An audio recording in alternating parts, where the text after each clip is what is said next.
الحمد لله نحمده ونستعينه ونستغفره ونؤمن به ونتوكل عليه ونعوذ بالله من شرور أنفسنا ومن سيئات أعمالنا من يهده الله فلا مضل له ومن يضلل فلا هادي له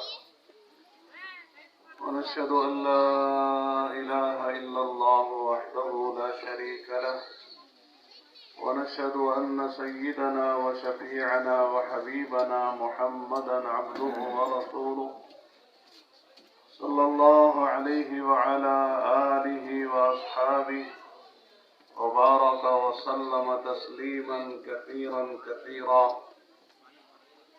أما بعد فأعوذ بالله من الشيطان الرجيم والذين يقولون ربنا هب لنا من أزواجنا وذرياتنا قرة أعين واجعلنا للمتقين إماما.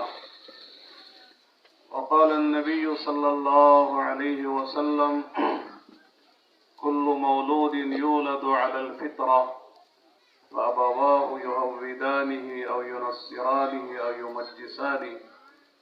وقال النبي صلى الله عليه وسلم إذا مات ابن آدم انقطع عمله إلا من ثلاث صدقة جارية أو علم ينتفع به أو ولد صالح يدعو له أو كما قال رسول الله صلى الله عليه وسلم. معزز حضرات علماء کرام، سامعین اعظام، پردہ نشین خواتین، عزیز بچوں، آج کا اس بستی میں، امرتور بستی میں بچوں کا یہ اجلاس اور اس میں ہم سب کی حاضری اللہ کی توفیق سے بہت کچھ بچوں کا سننے کو ملا. پروگرام بہت اچھا پروگرام بچوں نے ماشاءاللہ پیش کیا ہے اور ان بچوں پر یہاں کے اساتذہ نے بہت محنت کی ہے اور اسی محنت کا آج یہ نتیجہ الحمدللہ تقریباً میں سمجھتا ہوں کہ سارے ہی بچوں نے آج کے اس پروگرام میں حصہ لیا ہے.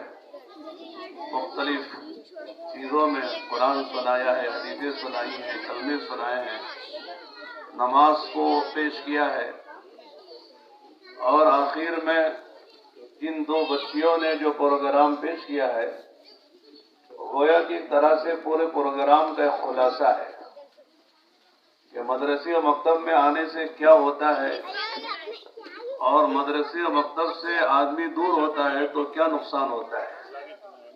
یہ گویا کہ پوری ایک داستان پیش کی ہے اور پورا گویا کہ خلاصہ اجلاس کا، محفل کا اور آج کے جلسے کا پیش کیا ہے. دوستوں، بزرگوں اور بھائیوں، اولاد جو ہے وہ اللہ کی بڑی نعمت ہے. شادی کا مقصد ہی اولاد ہوتا ہے. اللہ کے نبی علیہ السلام نے فرمایا کہ نکاح کرنے کے لیے ان خاندانوں کا انتخاب کرو جن خاندانوں میں اولاد زیادہ ہوتی ہے، جن خاندانوں میں محبتیں ہوتی ہیں. بلکہ نکاح سے پہلے ہی جس خاندان کی لڑکی سے نکاح ہو رہا ہے یہ دیکھو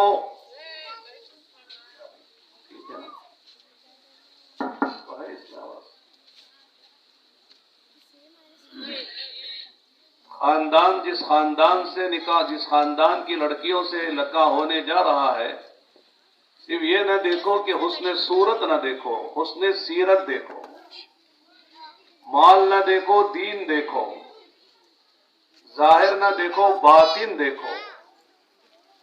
حدیث مشہور ہے، ہم سنتے ہیں. فرمایا کہ تنکح المرأة لأربع لمالها ولحسبها ولدينها ولی جمالہا فاصفر بذات الدین تربت یداک.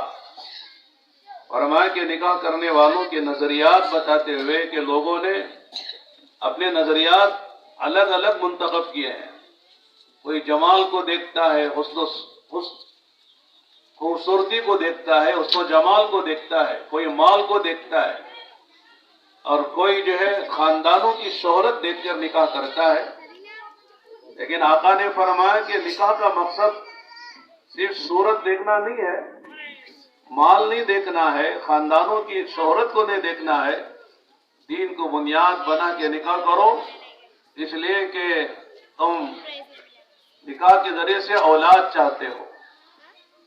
گھر کے اولاد ماں ذریعہ بنتی ہے، اور ماں کے گود میں جیسے آپ نے سنا مفتی عمار صاحب سے کہ ماں کے گود میں دین ہوتا ہے، ماں کے گود میں فکر آخرت ہوتی ہے، خدا کا ڈر و خوف ہوتا ہے، جنت کا شوق جہنم کا خوف ہوتا ہے، فکر آخرت ہوتی ہے.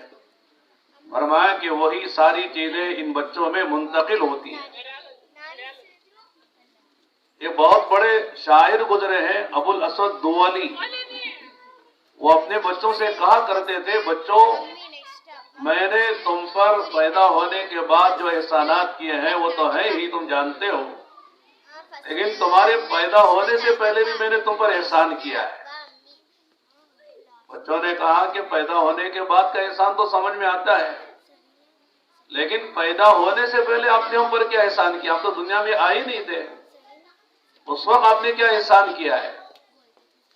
تو انہوں نے عجیب جواب دیا کہ بچوں سنو، میں نے جو نکاح کے لیے عورت کو تلاش کرنا شروع کیا وہ میری بیوی کی حیثیت سے نہیں تلاش کر رہا تھا، بلکہ میری بچوں کی ماں بننے کے لائق کون ہے.